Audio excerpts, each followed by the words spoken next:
जय माँ। सीधा विषय पर आ जाते हैं। इस नए जगत के लिए व्यक्तिगत और सामूहिक तैयारी कैसे की जाए।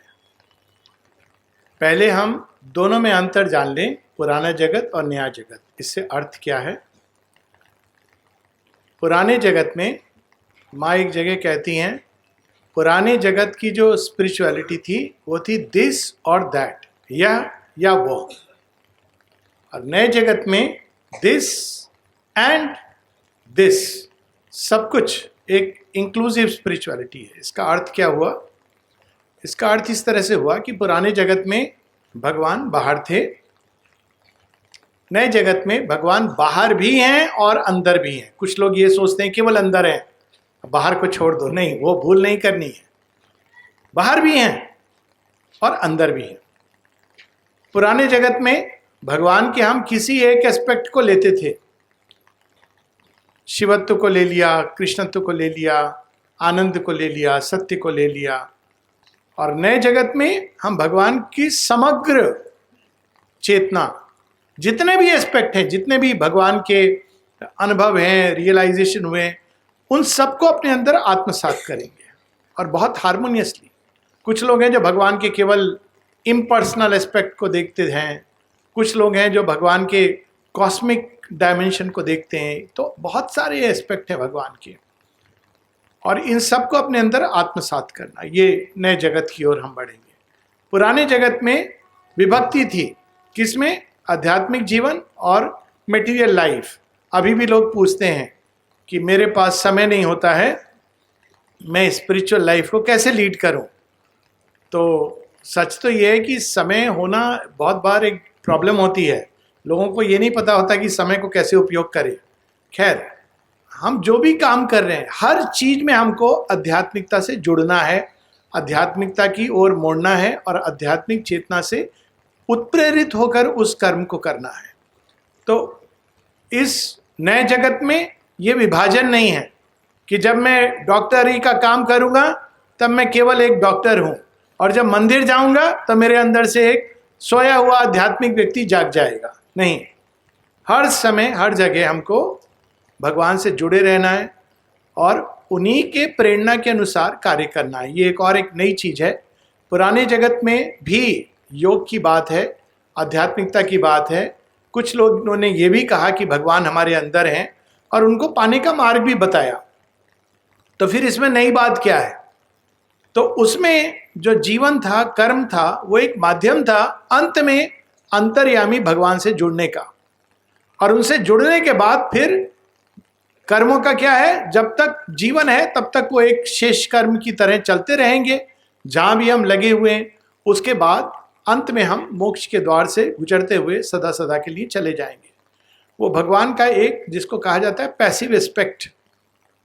लेकिन नए जगत में हमको केवल अंदर भगवान के साथ जुड़ना नहीं है, वो तो है, पहला स्टेप है।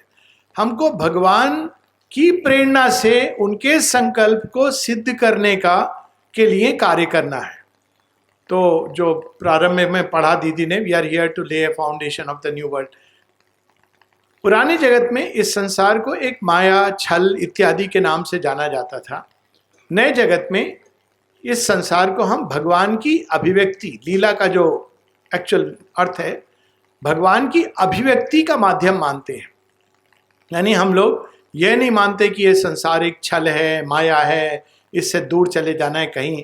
हम ये मानते हैं कि संसार भगवान की अभिव्यक्ति के लिए बना है, लेकिन इसके अंदर वो अभिव्यक्ति पूर्णता नहीं हो पाती है, क्योंकि वो कई लेयर से होती हुई वो डिस्टॉर्ट होती रहती है।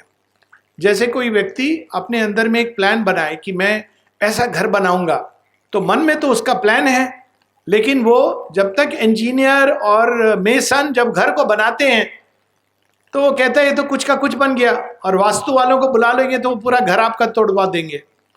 लेकिन नए जगत में आपको संसार में उस सत्य को जो अंदर है, सबके अंदर है, उसको अभिव्यक्त करना इस तरह कि उसमें कोई भी विकृति ना हो। ये बहुत बड़ा कार्य है। क्यों? विकृति कहाँ से आती है, और वहां से हम लोग आ सकते हैं कि हम तैयारी कैसे करें। भगवान के सत्य को विकृत क्या करता है? पहली चीज, हमारा अज्ञान, हम जानते ही नहीं कि भगवान हमसे क्या चाहते हैं। इसको कहा गया अज्ञान। अज्ञान के कई रूप हैं, लेकिन एक मूलभूत अज्ञान है, हम जानते ही नहीं कि हमारे अंदर सत्य छिपा है। हम सुनते हैं सोल है, सोल है, लेकिन सुनने में बहुत अच्छा है, कहने के लिए बहुत अच्छा है। सब लोग गीता पढ़ते हैं, नैनम छिद्दंती शस्त्राणी नैनम दहति पावका, फिर कहते हैं वो बेचारा मर गया। तो ये बात नहीं चलेगी। हमारे लिए सोल, डिवाइन, ये शब्द नहीं रहने चाहिए। ऐसा ट्रूथ बन जाना चाहिए कि हम खुद को भूल जाएं लेकिन उनको नहीं भूलें। वो हमारे जीवन का मूलभूत सत्य हो जाना चाहिए। ऐसा होना चाहिए कि हम ये कहें हम रहे या ना रहे वो इंपॉर्टेंट नहीं है, लेकिन भगवान का संकल्प सिद्ध हो वो इंपॉर्टेंट है। तो इस प्रकार से जैसे जैसे हम जीवन को ट्यून करते हैं तो वैसे वैसे हमारा अज्ञान हटता जाता है। पहले हमारे अंदर इसकी श्रद्धा होनी चाहिए कि भगवान इस संसार से उनका कुछ प्रयोजन है। जब माँ से किसी ने पूछा नया जगत कैसे बनेगा, तो माँ ने कहा तुमने पढ़ा नहीं है सीक्रेट ऑफ द वेद में श्री अरविंद ने क्या लिखा है? फिर वो कहती है चित्त तपस की शक्ति से पूरा आश्रम इस तरह से बना है। चित्त तपस क्या है? चित्त तपस हमारे ही अंदर, मनुष्य के अंदर वो श्रद्धा और संकल्प, ये रूप लेता है चित्त तपस। जिस भी चीज में हमारी अटूट श्रद्धा है और जो भी हम सत्य को, हमारा संकल्प उससे बिना विचलित हुए सतत उसकी चेष्टा करता रहता है, अंत में वही सिद्ध होता है। What ever is the idea in us constantly. और ये सुनने में बड़ा आसान लगता है। बहुत सारी दृश्य आएंगे जब श्रद्धा डगमगाएगी। वहां ये समझना है कि ये दृश्य आज हैं कल नहीं रहेंगे। श्रद्धा को नहीं डगमगाने दे। बहुत कुछ होगा जो हमारे संकल्प को चैलेंज करेगा। पास में एक नया मूवमेंट आ जाएगा जहां वो कहेंगे $500 में हम आपको मेडिटेशन सिखा के भगवान से मिलवा देंगे। पर आपको संकल्प दृढ़ रख के, यही एक चीज है जो करने योग्य है। इसी के लिए मैं यहां पर हूं। इसीलिए श्री अरविंद शुरू से कहते थे ये योग उनके लिए है जिनके अंदर ये पुकार है, जो इसके लिए सब कुछ अगर छोड़ना पड़े तो तैयार है। छोड़ने की बाहर की चीज डिमांड नहीं की जा रही है, लेकिन किसी भी परिस्थिति में, किसी भी सिचुएशन में ये हमारे अंदर चलता रहे। तो ये श्रद्धा और संकल्प, ये इन दो चीजों को हमको ऐसे अपने अंदर पकड़ के रखना है। माँ कहती you must save guard your will like a priceless treasure. सब छूट जाए, चला जाए, ये नहीं जाना चाहिए। श्रद्धा, जिसको कल्याण श्रद्धा, जो कुछ भी हो रहा है अंततः भगवान का ही संकल्प सिद्ध होगा। मैं जीतूं, मैं हारूं, वह जीते, ये हारे, ये ग्रुप जीते, वो ग्रुप जीते, ये रेलेवेंट नहीं है। कुछ समय पूर्व मुझसे किसी ने पूछा, कहा कि आप इस ग्रुप में हैं कि उस ग्रुप में हैं? मैंने कहा मैं माता जी के ग्रुप में आपकी मर्जी जिधर डाल दो। ये हमारे अंदर भाव होना चाहिए। इंपॉर्टेंट ये नहीं है कौन करेगा, सब करेंगे मिलके। श्री कृष्ण क्या बताते हैं श्री अरविंद को, शुरू में क्या उनका अनुभव होता है कि वे ही नहीं जो मेरी ओर मुड़े हैं, वे भी जो इस प्लान को अपोज कर रहे हैं, वे भी अंततः मेरा ही कार्य करते हैं। क्या लिबरेटिंग वाइडनेस है। वे भी जो इसको अपोज कर रहे हैं, अब वो कैसे करते हैं ये एक लंबा विषय है, उसमें मैं नहीं प्रवेश करूंगा। तो पहले हमको ये स्पष्ट होना चाहिए कि भगवान के संकल्प को, डिवाइन विल को बिना किसी डिस्टॉर्शन के, बिना उसकी कुछ विकृत हुए, बिना किसी डेविएशन के, बिना उसको खुद को भटकाए हुए, सीधा सच्चा सपाट सत्यनिष्ठ उसका यंत्र, चैनल, जो भी शब्द यूज करें। एक समय आता है जब इंस्ट्रूमेंट, चैनल, ये सब छूट जाते हैं, क्योंकि जब सर्वभुवन में केवल भगवान रहते हैं तो ये भी कहना कि इंस्ट्रूमेंट और चैनल लगता है बहुत बड़ी बात है। केवल और केवल उनका संकल्प सिद्ध हो। इसलिए माँ सबसे बड़ा मंत्र देती है इस योग का, let thy will be done, let thy will be done, let thy will be done. और उस विल के साथ विजडम जुड़ी है। माँ कैसे उसको सिद्ध करेंगी ये उनके हाथ में है, हम लोग नहीं जानते, लेकिन हमारे अंदर यही पुकार चलती रहनी चाहिए हमेशा। तो ये नए जगत की, अब इसकी तैयारी कैसे? पहला अज्ञान। अज्ञान के साथ हम नए जगत में प्रवेश नहीं कर सकते। और अज्ञान मतलब हम नहीं जानते कि ईश्वर है, हम मानते हैं। मानने और जानने में वही अंतर है जो रिलीजन और स्पिरिचुअलिटी का है। रिलीजन इससे नहीं होता है कि हम फूल चढ़ा रहे हैं या माथा टेक रहे हैं। रिलीजन इससे बनता है कि हम मानते हैं लेकिन जानते नहीं हैं। और हम जानते हैं लेकिन बनते नहीं हैं। तो पूरा रिलीजन क्या होता है, हम मानते हैं भगवान है लेकिन हम जानते नहीं हैं। क्यों नहीं जानते हैं? क्योंकि हम केवल माइंड से पकड़ते हैं, दृष्टि से नहीं, चेतना से नहीं, अपने अंदर अधिक से अधिक श्रद्धा से पकड़ते हैं। वो भी बहुत बड़ी बात है, लेकिन हमारे लिए वो अभी सत्य सिद्ध नहीं हुआ, रियलाइज नहीं हुआ। रियलाइज मतलब वो जिसको हम मानते हैं उसका रियल हो जाना। जानते हैं और बनते हैं, इनमें क्या डिफरेंस है? माँ ने एक बड़ा सुंदर मैसेज दिया था, to know is good, to live is better, to be that is perfect. बनने का मतलब है पुरानी स्पिरिचुअलिटी में भगवान को जानना, रिलीजन था मानना, स्पिरिचुअलिटी थी जानना, आत्मदर्शन हो गया, जान गए। अब ये जो नई स्पिरिचुअलिटी, जानना काफी नहीं है, हम भगवान को अंदर जा गए, जान गए। लेकिन उसके बाद श्री अरविंद की एक कविता है, ही सोर, he said I am egoless free. मेरे अंदर अहंकार नहीं है। उसने कहा, किसी ने भी कहा, हम सबके अंदर किसी ने कहा कि मेरे अंदर अहंकार नहीं है। क्यों? मैंने अपना नाम ही रख लिया है, Nirahankari Baba. Then swore because his dinner was not ready. फिर उसका भोजन तैयार नहीं था, क्रोधित हो गया। तो श्री अरविंद कहते हैं, मैंने उसको स्मरण दिलाया कि तुम श्योर हो कि तुमने भगवान को जान लिया है? वो कहते हैं, वो मैं नहीं हूं, ये तो मेरे पेट में जो देवता है वो थोड़ा अस्थिर हो गया है। तो ये जो हम अपने आप से झूठ बोलते रहे, भगवान से झूठ बोलते रहे, ये अब वो समय चला गया डिसेप्शन का, शो का। हमने कपड़े बदल लिए, पहन लिया बाहर से, भगवान is, God is not impressed. तो ये जो हम संसार को इम्प्रेस करने की, लोगों को इम्प्रेस करने की, उनको प्लीज करने की सब चेष्टाएं, ये नए जगत के साथ नहीं जाती है। नए जगत में केवल वो फॉलो करना है जो माता जी बड़े सुंदर ढंग से कहती हैं। जब दिलीप कुमार रॉय की आज या कल पुण्यतिथि 100 कुछ सेलिब्रेशन था, तो माता जी उनको लगता था कि पता नहीं, मैं तो माँ में नहीं मानता था, अब पता नहीं मुझे भेज देंगी माँ आश्रम से। माँ उनको बुलाती हैं, कहती है, we are not here to please our selves. हम यहाँ स्वयं को प्लीज करने के लिए नहीं है। We are not here to please others. दूसरों को हम प्लीज करें, अरे आप बड़े महान हैं, क्यों? क्योंकि हमको उनसे कुछ लाभ मिल जाएगा। तो फिर क्या? We are here to please the Lord.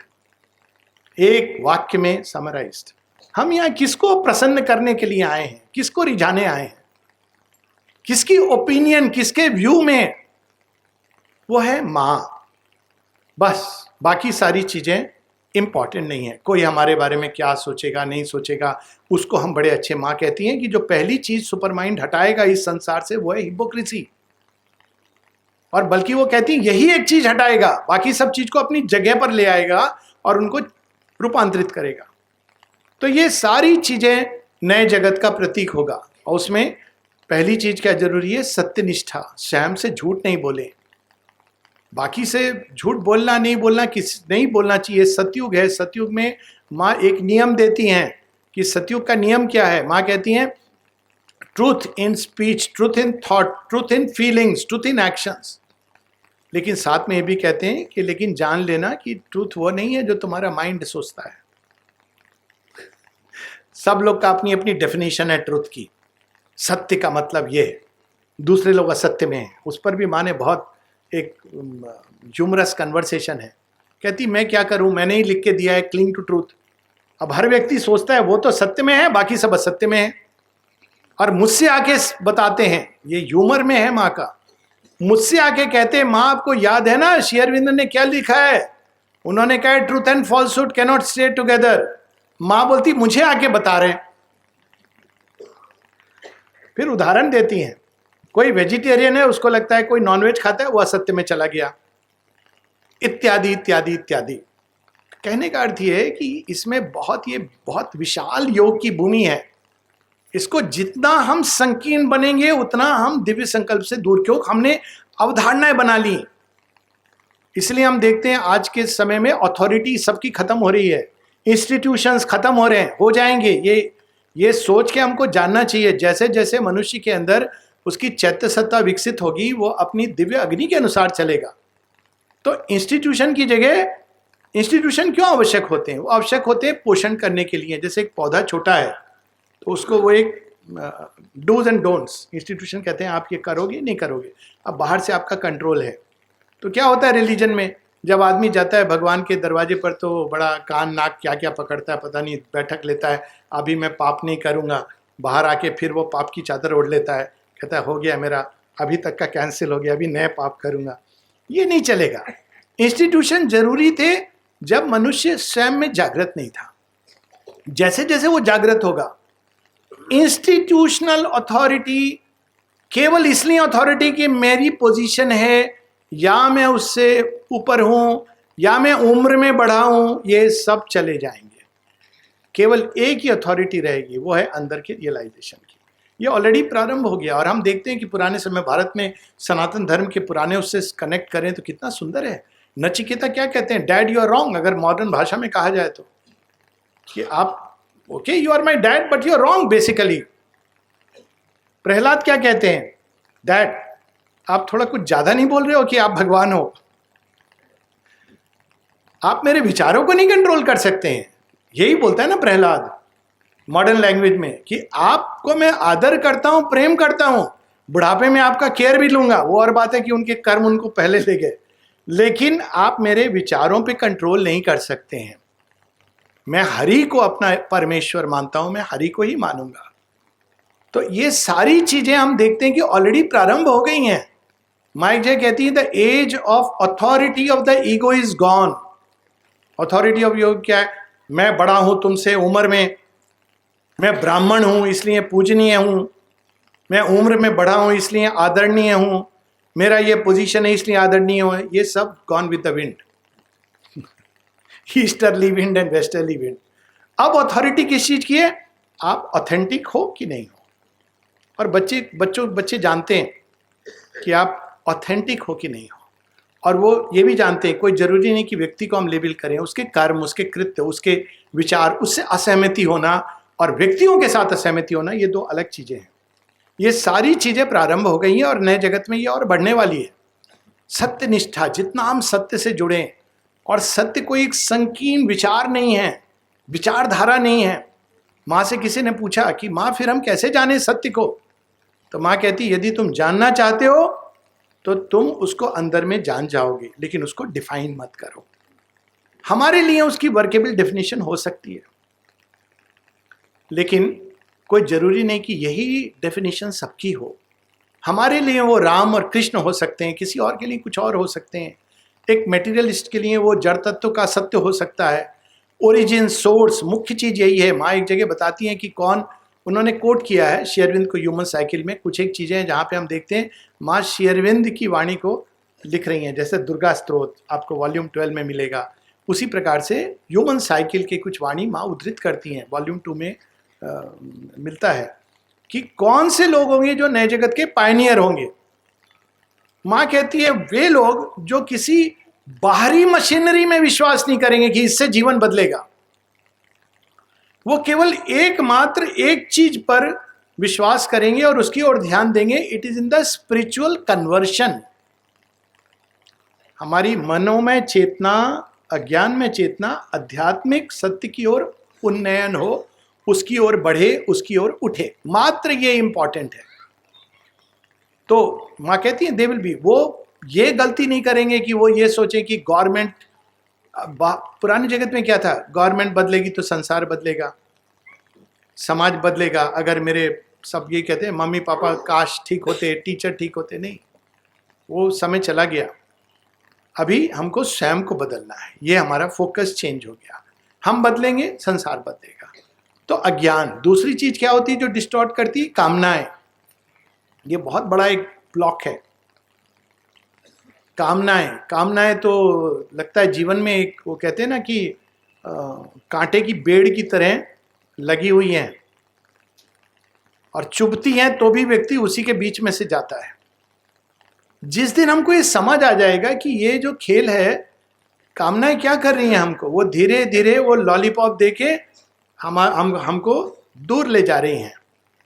और जिस दिन उसको पता चलेगा कि इससे कहीं गुना अधिक आनंद जो कामनाओं से हमको क्षणिक प्लेजर मिलता है, उससे कहीं बड़ा आनंद हमें प्रतीक्षा कर रहा है अगर हम इस कामनाओं के ऊपर उठ जाएं। तो फिर वो क्या करेगा, वो कभी भी इसके जाल में नहीं फंसेगा। कामनाएं दूर होने का मतलब ये नहीं है कि अब हम खाना नहीं खाएंगे, हम छेना पोड़ो एंजॉय नहीं करेंगे, ये मतलब नहीं है। मतलब ये है कि हम उसके पीछे नहीं भटकेंगे, अरे कहाँ मिल जाएगा ये, कहाँ मिल जाएगा वो, नहीं है तो इट इज ब्यूटीफुल, प्रसाद है, नहीं है तो वो भी आत्म प्रसाद है, क्योंकि आत्म प्रसाद तो सदैव है। तो ये नहीं कि कामनाएं नहीं, तो हम, माँ बताती हैं कि जहां कामनाओं का रिस्क हो हम वहां जाएं ही ना, ये नहीं कह रही हैं, वो तो पुराने जगत का निर्वाण का मार्ग हो गया। हम ऐसे कोई जगह नहीं जाएं, क्यों, यहां पर कामना है, वहां बाजार में नहीं जाएंगे। कुछ लोग ऐसे होते हैं ना, क्यों, क्योंकि हम उलझ सकते हैं। बिस्तर हम अपना जमीन में सोएंगे, क्यों, क्योंकि अगर ऊंचा बिस्तर हुआ तो आदत हो जाएगी। अरे तो आदत हो जाएगी, ये प्रॉब्लम है। प्रॉब्लम ये नहीं कि बिस्तर अच्छा। तो हमको संभाव, इसीलिए माँ बार बार कहती है श्री अरविंद, समता का अभ्यास करना। अच्छा बिस्तर है वो भी कृपा है, कभी जमीन में सोना पड़ा तो करना फकीरी, फिर क्या दिल लगीरी, सदा मगन में रहना जी। रबाई का भजन, कहो तो मोतियन मांग जड़ावा, कहो छिटकारा केस। मोती है तो मांग में लगाइए, कोई उसमें प्रॉब्लम नहीं, फूल लगाइए। और अगर नहीं है तो केस बिखरे हुए हैं तो ये नहीं कि अरे मैं अच्छी नहीं लग रही हूं।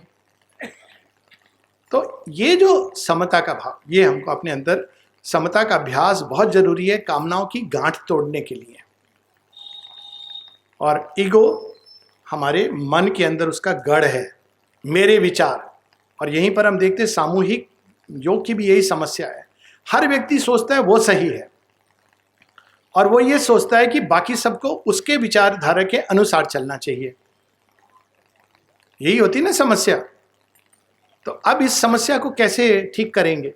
एक तरीका यह है कि अब नियति ने उसको बैठाया है जहां बैठा है, तो आप क्या कर सकते हैं। लेकिन अगर आप असहमत हैं तो आप निश्चित रूप से अपनी असहमति कहनी चाहिए, आपका अधिकार है, ये ग्रोथ है।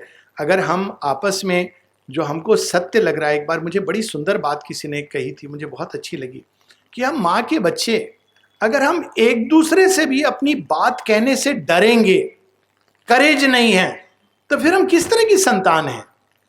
अगर हमको लगता है कि भाई साहब आपने जो निर्णय लिया है मुझे उचित नहीं लगता है, हमको कहने का अपने अंदर साहस होना चाहिए। कैसे माँ के बच्चे होंगे जो भयभीत होंगे? हाँ, निर्णय तो वही लेंगे, वो ही है सोई जो राम रचि राखा, वो ठीक है। तो ये अंदर में करेज बहुत आवश्यक है। और ईगो, मेरा ही विचार सही है, इसीलिए माँ कहती हैं हमको विचारों पर नहीं टिकना है। एक विचार एक समय एक स्थान पे उचित हो सकता है, वही विचार दूसरे समय दूसरे स्थान पे अनुचित हो सकता है।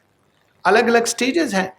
कुछ लोग एक विचार को पकड़कर यूनिवर्सलाइज करने लगते हैं, एक जीवन की शैली को सब लोग ऐसा करें। माता जी बताती हैं कि एक नॉस्टिक कलेक्टिविटी ऐसे नहीं फॉर्म होगी। रिलीजियस ग्रुप होते हैं, कुछ ऐसे ग्रुप हैं जो कहते हैं एक जैसा कपड़ा पहनो, कम से कम जब आप ध्यान के लिए आते हो। माता जी ने सब क्यों हटाया है? कोई बाहरी तरीका नहीं है जिससे आप जान सके कि कौन साधक है और कौन बाधक है, क्योंकि दोनों अंदर है, साधक भी अंदर है, बाधक भी। और क्यों? क्योंकि नॉर्मली कम्युनिटीज किसी बाहरी उपाय से जुड़ती हैं। 5 बार पूजा करना है, सब लोग पहुंच जाएंगे। जो नहीं पहुंचेगा तो क्या होता है, ये देखो ये आदमी नहीं जाता है। माता जी से एक बार किसी ने कहा फला फला हैं, वो तो आपके दर्शन पे भी नहीं आते। तो माँ कहती है हाँ, लेकिन उसका केस अलग है। क्या अलग है?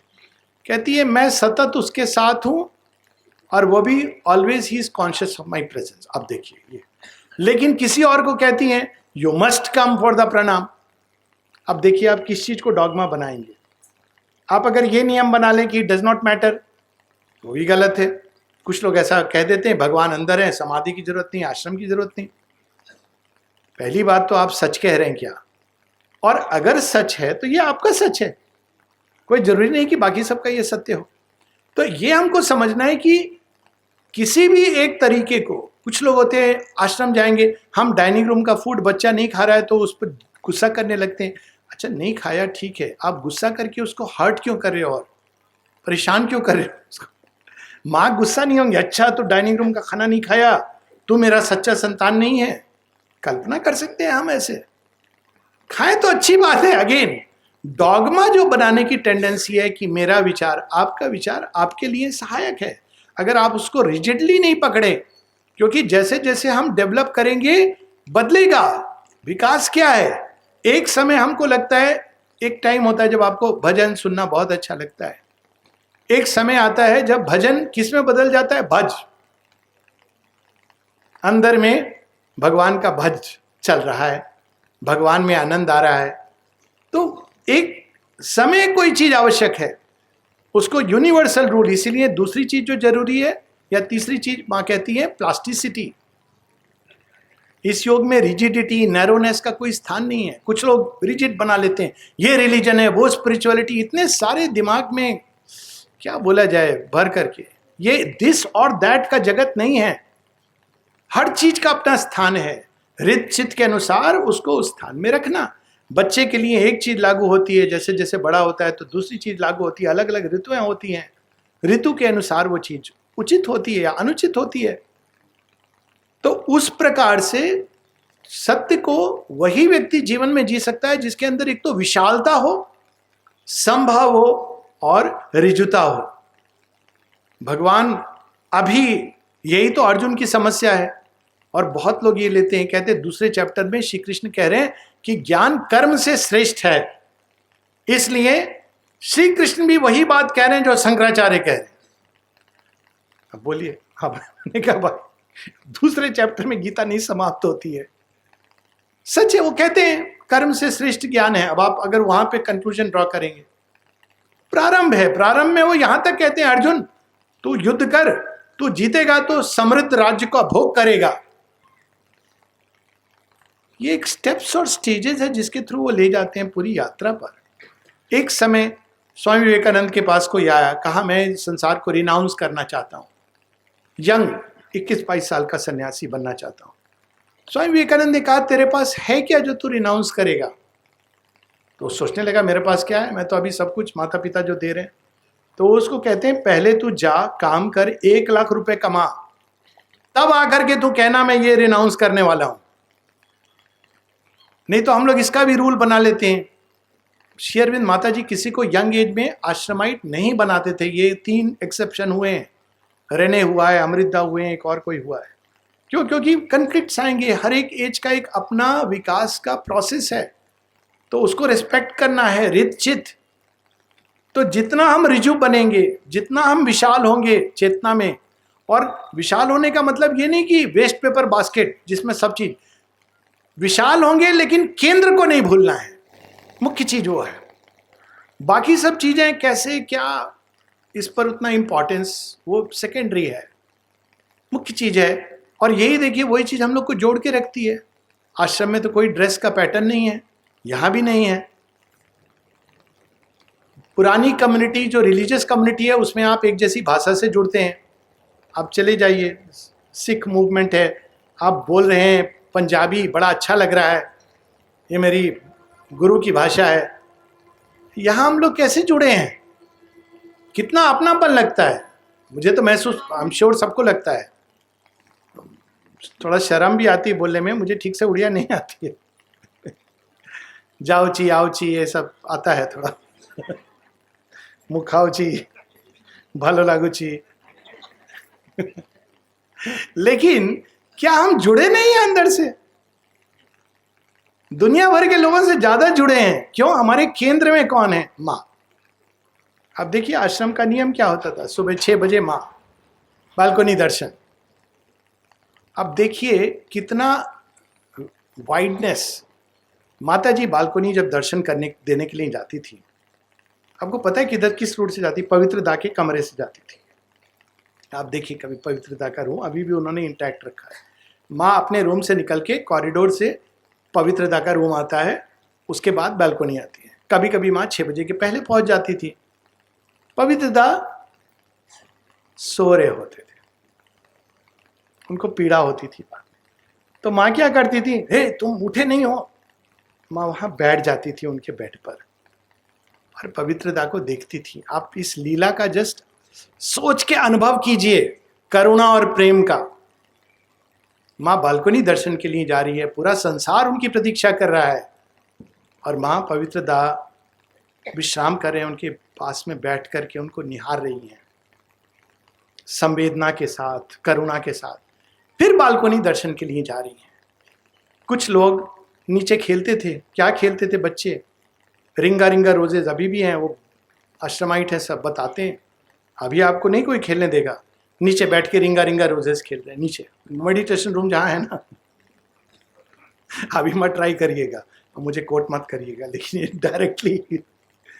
तो एक दिन माँ उनको आके कहती हैं, क्या कहती है उनको, देखो ये ठीक है, मैं समझ रही हूँ दोपहर को तुम लोग खेल रहे हो, लेकिन जो पवित्र दा है ना, उनको बहुत तकलीफ होती, क्योंकि उनको कैंसर था, तो इसलिए तुम लोग इतना नहीं चिल्लाओगे तो अच्छा होगा।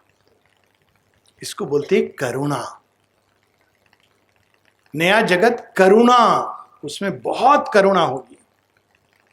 जितना हम विशाल बनते हैं, जितना हमारे अंदर प्रज्ञा जागृत होती है, उतना हमारे अंदर करुणा। एक दूसरे को देख के हमको पता चलता है कि अरे वो बेचारा कठिनाई में है, तो वो क्यों कठिनाई में है, क्या पता लड़ रहा हो, इतना आसान नहीं होता है कठिनाई से जूझना। तो अंदर में करुणा का जन्म होता है। नए जगत का आधार है प्रेम। कौन सा प्रेम, ये नहीं मेरा वाला प्रेम, वो प्रेम जो देता है और देता है और देता है।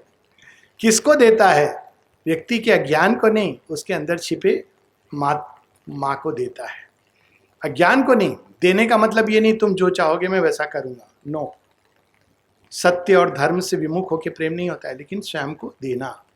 तो जब लोग इस तरह से जीने लगेंगे तो अपने आप देखेंगे कि एक नॉस्टिक कलेक्टिविटी, एक अपने आप समाज, जो हमारा पहले छोटा सा समाज श्री अरविंद माता जी से जो जुड़ा है, और उसके प्रभाव से, क्योंकि हम सब अपने घर में जाके माँ के एम्बेसडर्स हैं। हम जब समाज में जाते हैं माँ के एम्बेसडर हैं। एक बार श्री अरविंद ने जो गेट ड्यूटी हैं उनको बताया, तुम लोग आश्रम को रिप्रेजेंट करते हो, जो लोग आ रहा है सबसे पहले आपको देख रहा है। अगर आप बहुत कठोर ढंग से व्यवहार करते हो तो किस तरह की अवधारणा जाती है। तो इस तरह से जब हम जीने लगेंगे, अंत में क्या है सतयुग जिसकी हम लोग बात करते हैं, ठीक आधे घंटे में याद आ गया। सतयुग क्या है?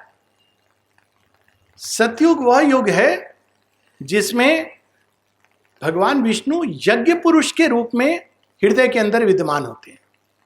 सतयुग में ना मंदिर है, सतयुग में ना कोई बाहरी साधन है, सतयुग में ना कोई रिचुअल है। क्यों? क्योंकि यज्ञ अंदर में चल रहा है। हर व्यक्ति अपने हृदय के सत्य के प्रति स्पॉन्टेनियस, नेचुरली खुला है और उसके अनुसार कर्म कर रहा है। तो ना पुलिस है, ना वकील है, ना डॉक्टर है, क्योंकि आप अंदर के सत्य से चलेंगे, सब कुछ आपका ठीक ठीक चलेगा। बहुत अच्छा है। फिर त्रेता क्या है? राजा धारण करेगा सत्य को, राजा धारण करेगा। विष्णु चक्रवर्ती राजा के रूप में आते हैं, इसीलिए राम राज्य। राम धारण करेंगे, बाकी सबके अंदर उसके प्रभाव और प्रताप से चीजें अच्छी चलेंगी। द्वापर एक स्टेप और नीचे आ जाता है, अब राजा पर नहीं चलेगा, राजा भी ऐसा नहीं मिलता है।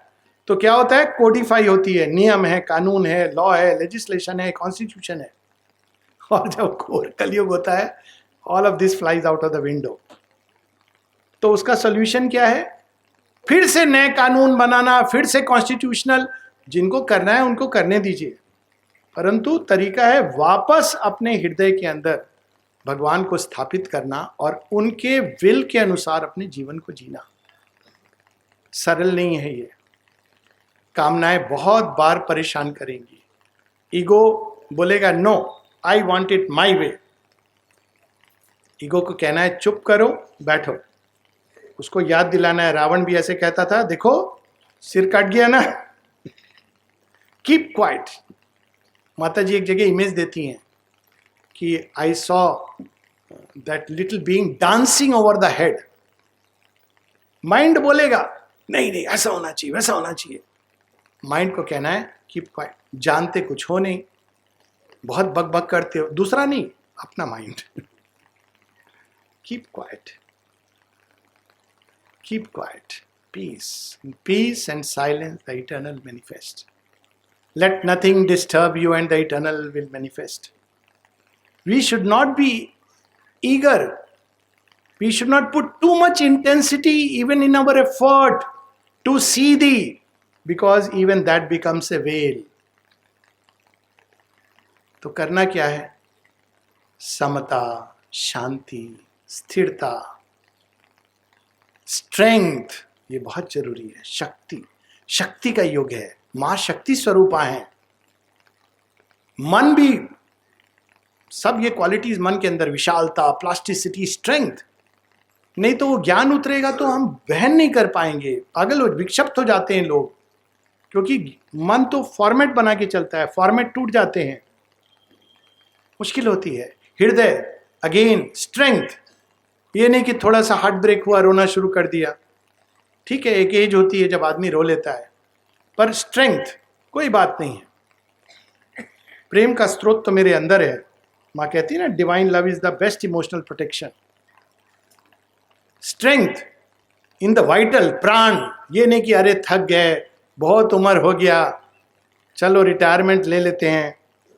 नहीं, स्ट्रेंथ इन द वाइटल, ताकि जब जगन माता की शक्ति उतर के कार्य करे तो हमारा प्राण थरथराने नहीं लगे, कर्म करने से सकुचाए नहीं.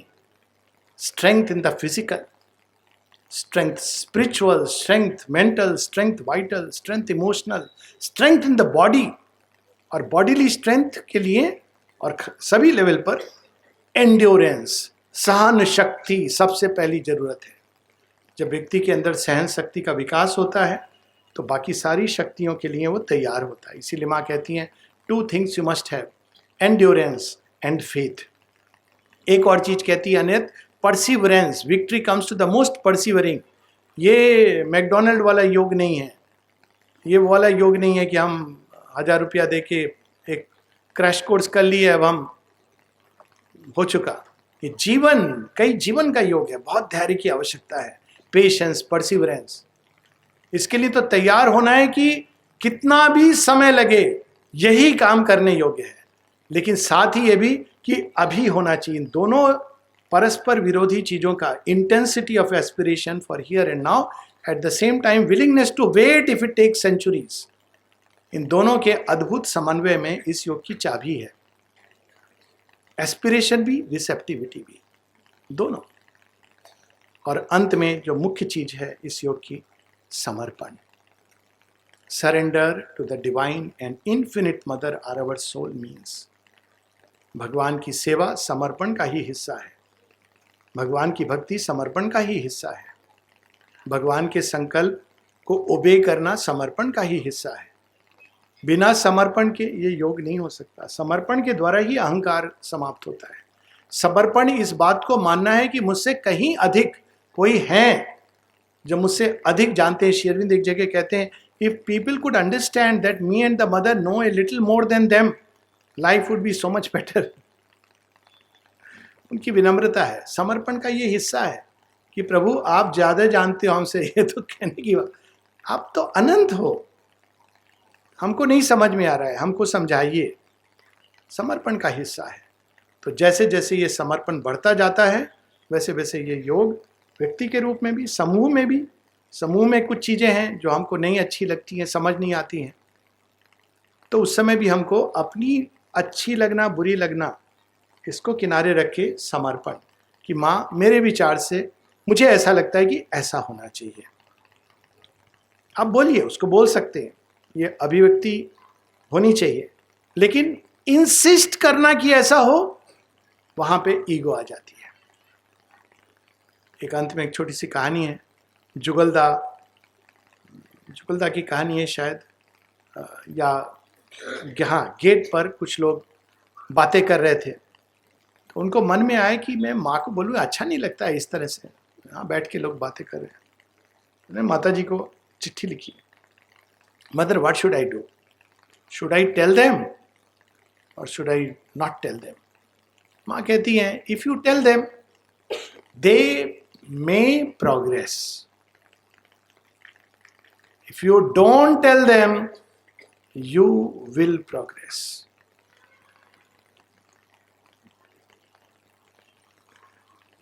जय माँ।